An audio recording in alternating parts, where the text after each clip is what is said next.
नमस्कार दोस्तों, स्वागत है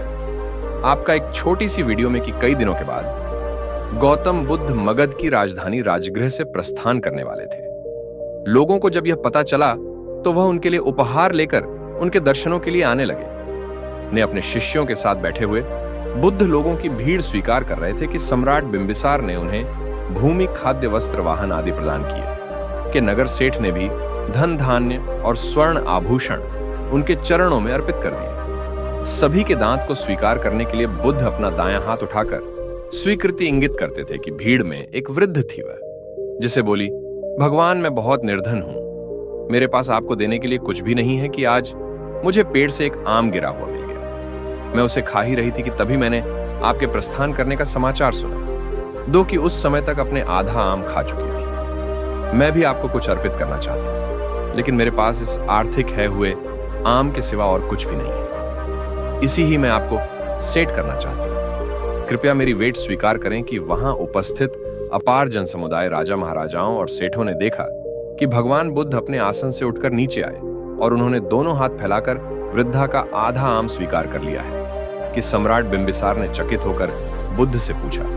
भगवान एक से बढ़कर एक, अनुपम और बहुमूल्य उपहार तो आपने केवल हाथ हिलाकर स्वीकार कर लिया, लेकिन इस दुनिया के झूठे आम को लेने के लिए आप आसन से नीचे उतर कर आ गए। इसमें ऐसी कौन सी विशेषता है? वह मुस्कुराकर बोले, इस वृद्धा ने मुझे अपनी समस्त पूरी दे दी है कि आप लोगों ने मुझे जो कुछ भी दिया है वह तो आपकी संपत्ति का मात्र एक छोटा सा हिस्सा है, और इसके बदले में आपने दान करण का अहंकार भी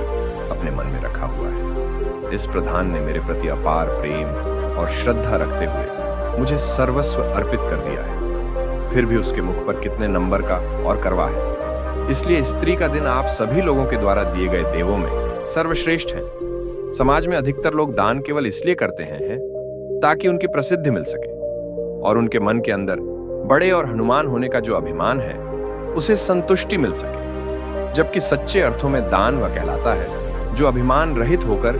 दूसरों की भलाई हेतु दिया गया हो। जब इंसान के पास किसी एक चीज की कमी हो, लेकिन जरूरत पड़ने पर अगर वह इंसान अपनी उस वस्तु कभी एक हिस्सा दूसरों की मदद परोपकार के लिए दान कर दे, तब उस दान का मूल्य कई गुना बढ़ जाता है, क्योंकि अतिरिक्त बड़ी वस्तुओं का बंटवारा दान नहीं कहना था, जबकि वह वस्तुएं जिनकी आपको भी जरूरत है और वह आपके पास सीमित मात्रा में है, लेकिन तब भी आप उन्हें दूसरों की मदद के लिए प्रस्तुत कर देते हैं, तो आप सच्चे अर्थों में एक धनी व्यक्ति हैं।